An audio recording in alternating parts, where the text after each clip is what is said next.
Promotional consideration paid for by the Comic Corp. Hello and welcome to Dru Manchu's Comic Book Reviews. I'm your host, Dru Manchu, and today we're going to be taking a look at Powers of 10, number 3. Let's do it.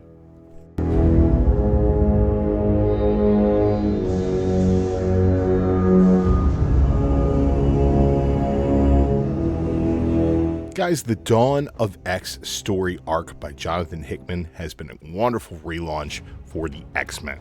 Both House of X and Powers of 10 have been absolutely phenomenal. House of X has shown the mutants fully united as one team working for the betterment of mutant kind, and Powers of 10 has shown the world of mutants throughout the ages in 4 different timelines: Year 0, Year 10, Year 100, and Year 1000. Hickman has done the unthinkable by making the X-Men great again, simply by making Moira McTaggart a mutant. He gave her the power of Groundhog Day reincarnation.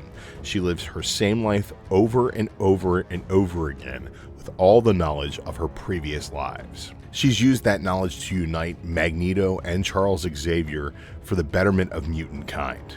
But 100 years in the future, the man-machine hybrids have taken over. Man has been enslaved, and mutants are on the run, basically extinct.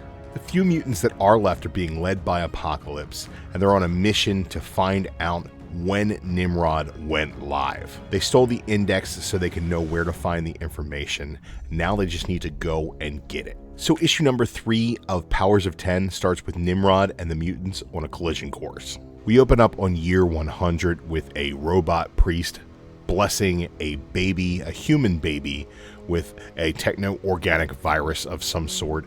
It's a baptism ritual and basically means that humans are slaves and they need to succumb to their masters. They have to reject their humanity and most of all reject the heretics who believe that humanity can come back. This is just a snapshot of the robot culture that happens at this point in time in this world, and it's actually kind of disturbing. But this is all interrupted when Apocalypse's X-Men arrive. Zorn, Rasputin, Cardinal, and who we now know is North. Yeah, that green Magneto guy is not Magneto. He's one of the Hounds, and his name is North. Apparently, he's a second-generation Chimera, and we find this out on one of the following info pages. Cutting to Nimrod, the Omega Sentinel lets him know that the Church of Ascension is on fire. He doesn't care. He wants the humans just burn. It's been a while since he's burned some humans, so who cares? But it's being reported that the mutants are responsible,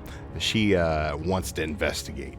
Cutting back to the action, even the pacifist Cardinal is getting in on things, as he stabs one of these human-machine cyborg hybrid deals. He even ate a terminal apocalypse seed, he says, in order to overcome his pacifist nature, which is kind of cool. I dig that. He questions his dying victim as to why he would betray his own kind. His victim says he does it for the great machine. He does it in service of his god, who, by the way, has just arrived, and it's the Omega Sentinel. She arrives flanked by an army of Sentinels. They brought absolutely everyone, and this is the distraction that our team needs to get their job done. Meanwhile, Wolverine, Apocalypse, and Krakoa are looking for the information on when Nimrod went live. When they find it, he's alerted, and in no time, he is there, blasting the ever-living hell out of Wolverine. The jig is up. Back on the battlefield, Cardinal's dead. Zorn is down, and protecting him is Rasputin. Their distraction is no longer working. They've used up all the time that they have, and she has one play left: the singularity inside of Zorn's head. She calls the Omega Sentinel's bluff, and she releases the power of the black hole, swallowing everything in the vicinity. Our team has the information they were looking for, and with that, Krakoa opens a portal, and he and Wolverine escape, while Apocalypse buys them the time to get done what needs to be done. We get a knockdown, drag-out fight between Apocalypse and a group of Nimrods. While through the portal, Wolverine comes across a giant sarcophagus.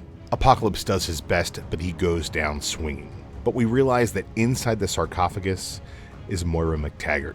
Wolverine wakes up Moira and feeds her the information through a portal in her chest. She has what she needs, and there's absolutely nothing left to do but die and start over again.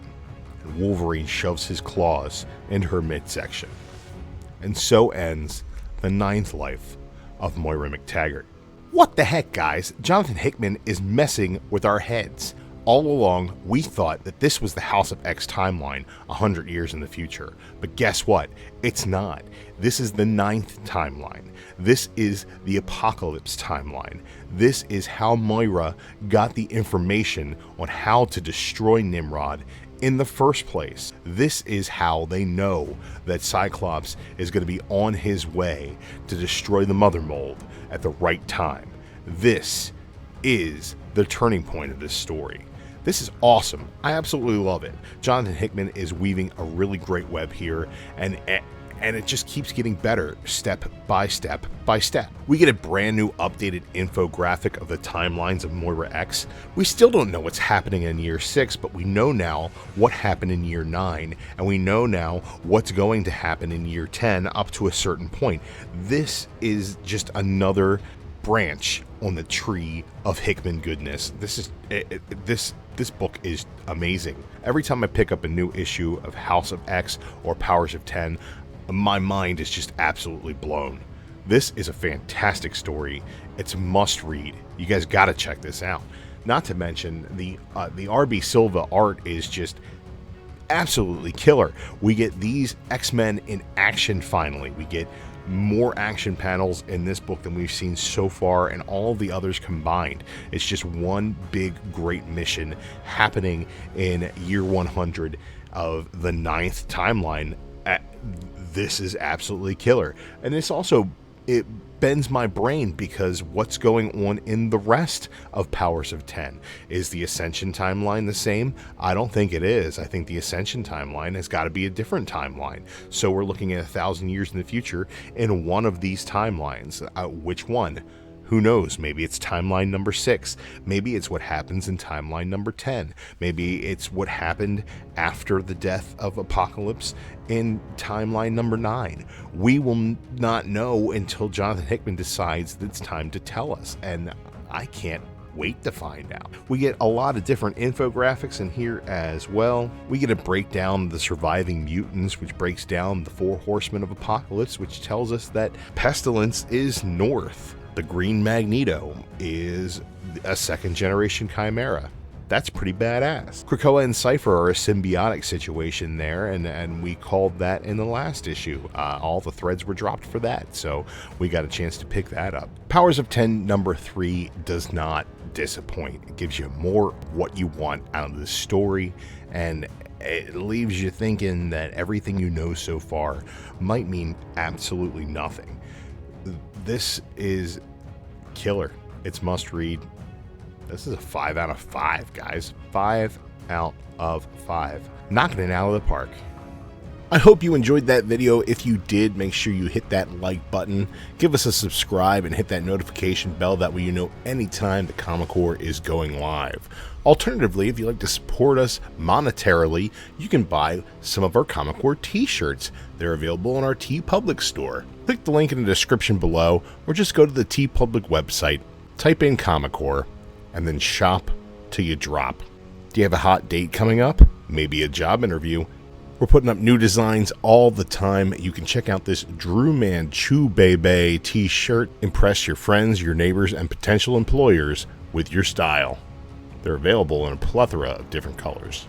Check the link in the description below.